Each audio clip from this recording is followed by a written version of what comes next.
ദൈവത്തിന് സ്തുതി. പ്രഭാത കിരണത്തിലേക്ക് സ്നേഹവന്ദനം. ഭാഗം 1799. ഇന്ന് ഡിസംബർ മാസം 3-ാം തീയതി, 338-ാമത്തെ ദിവസത്തിൽ പൗലോസ് അപ്പോസ്തലന്റെ ഓർമ്മപ്പെടുത്തലാണ്. ഗലാത്യ സഭയോടാണ് പറഞ്ഞത്. അവർക്കെഴുതിയ ലേഖനം 4-ാം അധ്യായത്തിന്റെ 19-ാമത്തെ തിരുവചനമാണ്. എന്റെ കുഞ്ഞുമക്കളെന്ന് വിളിച്ചാണ് പറയുന്നത്. കേൾക്കേണ്ടവർ നമ്മൾ ഉൾപ്പെടെ മുതിർന്നവർ തന്നെയാണ്. ക്രിസ്തുയേശു നിങ്ങളിൽ ഉരുവാകുവോളം ഞാൻ പിന്നെയും പ്രസവവേദന അനുഭവിക്കുകയാണ്. കടന്നുപോകേണ്ട ഒരു ഈറ്റുനോവിനെ കുറിച്ച് തന്നെയാണ് പൗലോസിന്റെ ഓർമ്മപ്പെടുത്തൽ. ഡിസംബറിന്റെ ഓരോ ദിനങ്ങളും ഒരു യേശു ഓർമ്മയിലേക്ക്, ഒരു യേശു അനുഭവത്തിലേക്ക്, ഒരു യേശു സാന്നിധ്യത്തിലേക്ക് നമ്മൾ ഓരോരുത്തരെയും തീർച്ചയായും ഉൾപ്പെടുത്തുന്നത്, എത്തിച്ചേരേണ്ടത്. ഉള്ളിന്റെ ഉള്ളിൽ അത്തരമൊരു അനുഭവം രൂപപ്പെടാനായിട്ട് ഞാൻ എന്തുമാത്രം തയ്യാറാണ്, ഞാൻ എന്തുമാത്രം സഹനങ്ങളിലൂടെയും കടന്നു പോകാനായിട്ട്, എത്ര വലിയ ത്യാഗങ്ങളാണേലും ഏറ്റെടുക്കാനായിട്ട് സന്നദ്ധനാണോ എന്നാണ് ഏറ്റവും വലിയ ചോദ്യം.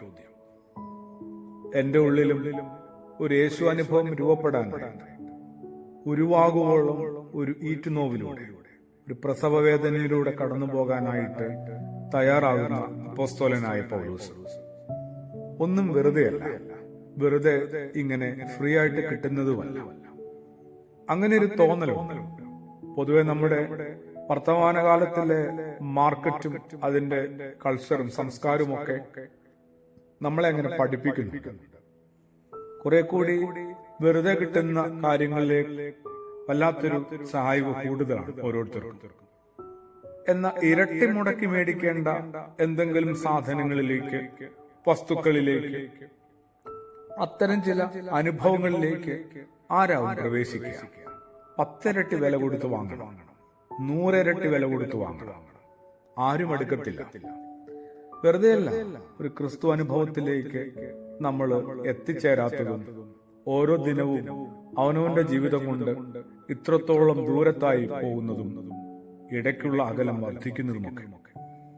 ബോധപൂർവം ഈ ഒരു നിയോഗത്തെ നമുക്ക് ഏറ്റെടുക്കാം. ഉള്ളിന്റെ ഉള്ളിൽ നല്ലൊരു യേശു അനുഭവം രൂപപ്പെടട്ടെ. അതിനുവേണ്ടി പലതും സഹിക്കേണ്ടി വരും. ചിലതെല്ലാം വേണ്ടെന്ന് വെക്കേണ്ടി വരും. പുതിയ ചില കാര്യങ്ങളിലേക്ക് ബോധപൂർവം ധൃതിയിൽ ഓടിയെത്തേണ്ടി വരും. അവ എന്തൊക്കെയാണ്, ഏതൊക്കെയാണെന്ന് ഓരോരുത്തർക്കും ഒന്ന് വ്യക്തതയിൽ, സ്വകാര്യതയിൽ, ഒന്ന് സാവകാശം, ശാന്തതയിൽ ചിന്തിച്ചാൽ പിടുത്തം കിട്ടാവുന്നതേ ഉള്ളൂ. അതെ, ഞാനും ഒരു ക്രിസ്തു അനുഭവത്തിന് വേണ്ടി നല്ലൊരു ഈറ്റുനോവിലൂടെ കടന്നു പോകാനായിട്ട് സ്വയം സന്നദ്ധനാവുകയാണ്, പ്രാർത്ഥനയോടുകൂടി. ആമേൻ.